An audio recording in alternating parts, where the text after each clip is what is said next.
How's it going? Sorry, my room is a little bit messy, so I'm gonna relocate downstairs. I just came home from a meeting with a bunch of middle schoolers, and I was talking to them on how to save money. Many of them wanted to be entrepreneurs in the future.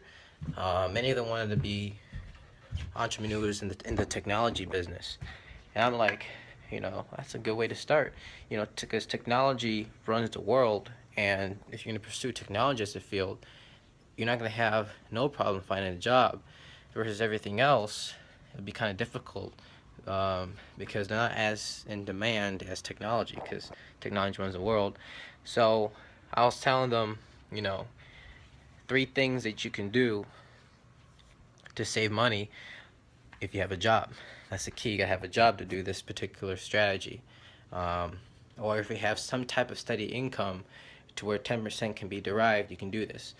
Um, and I just kind of gave a little bit of a piece of the answers to you. There's this thing called the 10% method, which is part of step one uh, out of the three steps on how to save money. Now, they're all honor students. I made sure of that so they can 100% understand what I was talking about. And so, step one is to save 10% of your income. What do I mean by that? Well, every single paycheck that you get from your job, you take 10% of it and you store it away. An old mentor of mine from my church, um, he's in his 80s. He's very, very financially smart. And we just somehow struck a conversation, and he started talking to me about saving money. And he asked me a bunch of questions on how I save money. And at that time, I was 100% broke. I had no job. I was making nothing. And he said, well, that's okay. When you do, I want you to follow this rule for me. And he told me about this 10% method. He said, if every single dime, anything that you make in your life, any type of amount, if 10% can be derived from it, which is usually always the case, put it away. And his strategy was to not touch it till you retire, and then when you retire, you're gonna be up in the millions, which is true, regardless of how much you make. If you save 10% of it, and you store it away, of everything you make, you're gonna be a millionaire by the time you get into retirement. But I was thinking about that, and I was like, okay, well that's a good idea, but you know, if you're gonna retire, you're not gonna be able to do as much things um, like you could have when you were younger, when you were working. So yes, you have all that money, but all those ambitions that you wanted to do, you still can't do because of your advanced age. Then again, it depends on when you retire. Um, the average is like around late 60s, early 70s now. Um, but even at that age, you still can't do as much as you could when you were younger.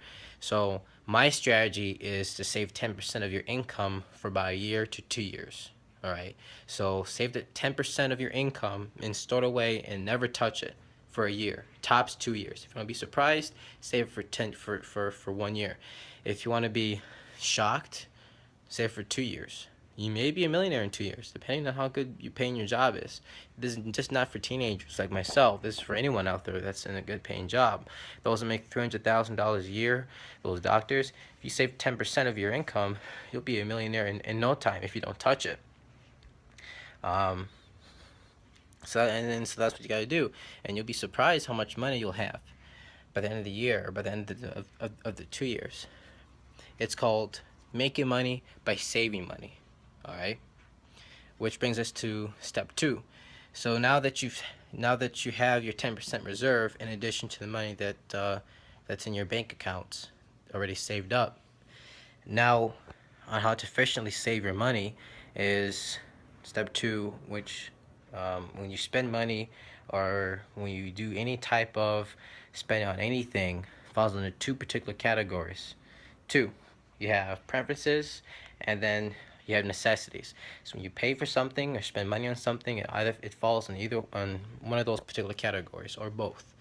So when you're about to spend your money on something, you gotta think about it. Okay, is this a preference? Is this what I want? Or is this a necessity? Do I really need it? Okay? And you gotta think about that. Do you really want to buy something that's just going to be in your closet for the next 10 years? Or do you want to buy something that you could use now that'll be helpful for you for, for a long time and that you can efficiently use every single day and be proud of, right? You got to think about that. I can't tell you what to do with your money, so that's all on you, right? And by this time, the middle schoolers were like, yeah, but I really want that Xbox. I really want that PS4. I really want GTA. I'm like, well, you guys are young, so you don't have to start now. But if you do start now, you'll be really good in the future. But you don't have to start now. But this is for the future. But it's best to start from when you're younger, and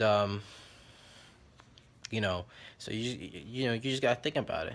Is it a preference or is it a necessity? If I buy this thing, right? So say that I have enough money to buy a Corvette, but at the same time I have enough money to pay off the bills. If I pay off the bills, I won't have enough to buy the Corvette. If I buy the Corvette, I won't have enough to pay off the bills. So now you gotta look at that. Okay, Corvette preference that can wait. Bills can't wait. Necessity, gotta pay it off. Once you pay it off, hopefully the next time you have enough money to buy that Corvette. Your job's good enough for you to do that. If not, you just gotta wait. Or you have to wait till a point where your budget is big enough to afford both, or at least enough to where you can satisfy both sides. All right. So that's what you gotta do. Gotta determine if whatever you're gonna spend your money on falls either or category. Make sure that it's within your budget. I told them is, you gotta make a budget, and if you can, you go to the store or whatever, and you want to buy something, make sure that it's within that budget and stays in that budget, and make sure that you have enough in that budget to pay off the necessities, paying the bills, paying the electricity, things that need to be paid off right away. All right, and over time, hopefully your budget will expand. Usually it does. Which brings us to number 3, and this one's kind of controversial.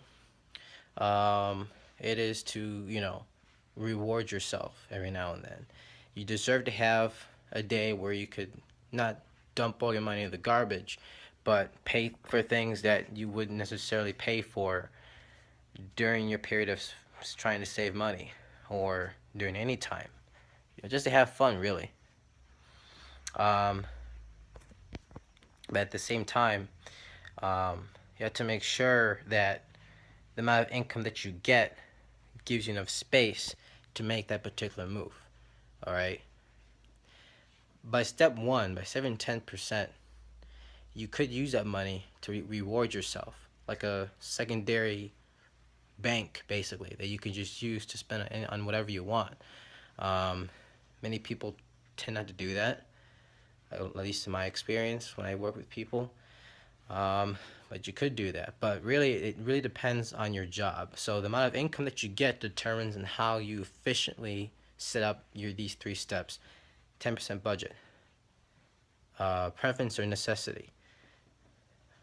Can I reward myself good enough? Or is there a possibility that I could reward myself? Like a vacation, perhaps. Or that Corvette.